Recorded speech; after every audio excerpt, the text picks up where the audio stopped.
Hey, hello there, everybody in social media land. It's Chris. I'm back. We're at Second Glass. We're in the cellar. It's weekly wine flights, cellar chats, and I'm here on a Wednesday, which is awesome because that means you can come in tonight and have these flights with some delicious bites and food here at Second Glass. We, as the title of this video states, we are venturing off the main wine route this week, drinking some slightly obscure is maybe not the term I want to use, but that's the best way to go with it. Obscure varieties and or places. So we're kicking it off with bubbles, because obviously. A little Hungarian traditional method sparkling wine called, oh my gosh, I'm going to butcher this name. Királyduvar is the name of the winery, and this is their Tokaji Pezsgö. I don't actually know if that's how it's pronounced, but the little bit I know about Hungarian wines, I'm pretty sure it's Pezsgö. And this is from the Henje vineyard, which apparently is pretty well sought after and considered one of the really solid vineyards in the area. Really excited about that. Getting into what is the Zoe Rosé, which is Iortico and Muscafalero from the Peloponnese in Greece. And then not necessarily off the beaten path, but a variety that's super fun and off the beaten path. This is Hugh Hamilton, what they call their Black Ops bottling, which is Shiraz, which is pretty common, but then Saperavi, which is considered one of the oldest grape varieties on earth right now, and it comes primarily from Georgia, but here grown in Australia. So really excited to get into these, excited to share them. So let's do it. Let's get into this Hungarian sparkling wine. So in a previous life, not really a previous life, but a previous iteration of what I do, I used to sell some Hungarian wine, and I actually found them to be really fascinating and super fun to drink. You know, they kind of reminded me of, how would I put this? I mean, I sold still whites and reds and things of that nature, and they kind of remind me of like a happy mashup of like Italian and French in style. I mean, that's a really poor way to like explain them, but that's sort of what it reminded me of. Here, these guys started the sparkling project back in 2007, so just, a little over a decade ago or so, making traditional methods, so champagne method sparkling, and it was really inspired by Domaine Hugh, who's a really famous, incredible producer in Vouvray in the Loire Valley, and they make a really excellent pétillant, which is quite famous. If you've never had it, I highly suggest it. If you see it, the wine is amazing. And this is made with dry ferment and then done traditional method and, on the lees for an extended period of time. And I'm really excited to try it as soon as I can get the cork off. There we go. Let's get some in the glass. Let's get a little action shot of some fizz there. Beautiful. So I honestly don't know that much about this producer. I've seen it around town. There's not a lot of... Hungary is interesting. They have a really long history of winemaking, and much of that was covered up by basically, communism, which kind of took over Hungary for many years. And essentially, the wine production was relegated to very little. I think most people were allowed to make a little bit for themselves, but everything commercial was dictated by the ruler at the time, and they basically made just bulk, cheap, crappy wines. And then after, the fall of communism in Hungary, they sort of opened themselves to the Western world, and winemaking has sort of made a comeback, but it's been very quiet. And most of the focus has been on, the dessert wines, their famous dessert wines, Tokaji, which are some of the oldest, some of the most sought after, and some of the longest lived wines in the world. If you've never had dessert wine Tokaji, I highly suggest it. It is an experience of its own. And if you don't think you like sweet wines, then you really are missing out, because it is so good, so fresh, so amazing, and really a dying art of dessert wines. But we are tasting sparkling wine today. So I've not had this, so I'm pretty excited to try it. Whew, wow. A lot of citrus, really beautiful, kind of pear and apple, little floral, mineral. It's got a touch of that kind of yeasty characteristic you look for, something left on the lees and aged quite well, like a traditional method sparkling.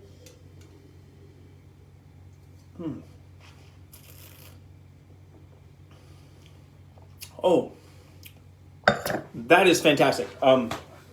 Holy crap. I really don't have anything else to say. That is incredibly good. This comes from the 2017 vintage. So, we're 5 years out from vintage. So what an excellent, excellent wine. Having never had that, I am extremely impressed with that.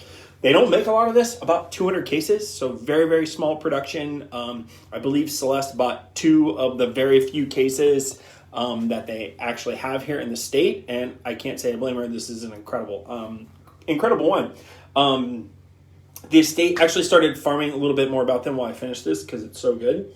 They started farming organic biodynamically in 2008, and they were certified officially in 2012. So it's biodynamically certified sparkling wine made from dry ferment in the Tokaji region of Hungary.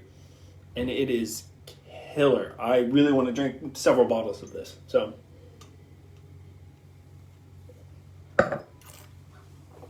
wow. Again, that is... Sorry, I have the phonetics on how to say this up because I will forget. Királyduvar, and that is their Tokaji Pezsgö sparkling wine. It is excellent. Please come out and try that. It is so good. I can't recommend it enough. All right, moving into rosé because you know what? It's October. We want it to be fall. We think rosés are just for summertime, but they're really not. So, a little Greek rosé. This is from the parent company is Domaine Skoros, and this is their Zoe label, which is kind of their entry-level, everyday drinking wines. But don't take that as for not, cheap wines. These are excellent quality, coming from the Peloponnese. So if you're not familiar with Greece, it's basically like central Greece. You've kind of got like the northern part of Greece, goes down into the peninsula. That's kind of where like Athens is, and then you've got another section of Greece that kind of like juts off to the west and kind of runs down through the Mediterranean, and that is essentially the Peloponnese. And then you've got the Greek islands, of course, which everybody knows from the beautiful photos and travel and all the things that people do. Apparently, I will do those things one day, maybe. But this is mostly Iuritico, which kind of looks like a Georgia Tico is how it's spelled, but it's pronounced Iuritico, and Muscofalero. So those are 2 indigenous varieties to this region. Muscofalero is really known for its kind of like saline minerality and really pretty aromatics. And Iuritico makes really incredible red wines, and then done as a rosé has a lot of character and flavor. So to me, this is, oh my gosh. You get that really pretty, like delicate flower character from the Muscofalero. A little bit of red berries, kind of like light strawberries.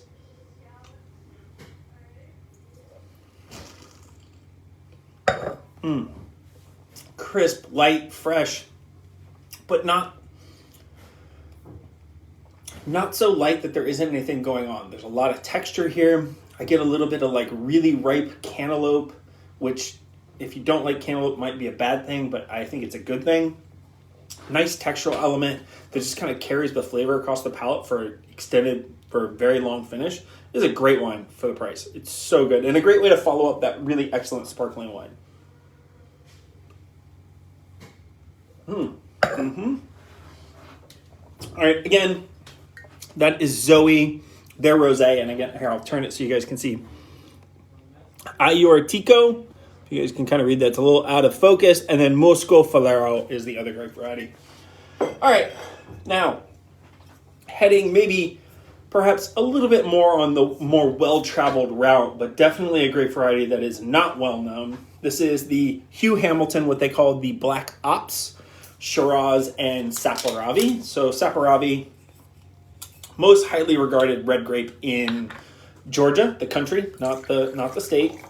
It's one of the very few grapes on the planet that not only has red skins, but also has red pulp and juice. So it is a very inky, look at this. Purple, teeth-staining, dark-colored wine. There's a little bit of Saparavi kind of popping up here and there. There's some grown in the Finger Lakes. There's probably some grown in California somewhere because I feel like they just grow everything out there. And then you find it in Georgia and kind of in those surrounding like Eastern European countries that have a very long history of producing wine, although not very well known in the Western world. Wow. Immediately, this is like ink pen, juicy kind of like red meat, smoked pepper. Wow. A lot of like herbaceous and like fresh grilled meat characteristics, which I would expect. I mean, that's also a classic characteristic of Shiraz or Syrah, however you want to, whichever one you want to refer it to. We are in Australia, so we'll stick with Shiraz. A little bit of that like eucalyptus, like herbaceous character that I really like about Australian wines. Some people think it's not a good thing. I personally think it's really, it's a delicate, beautiful feature.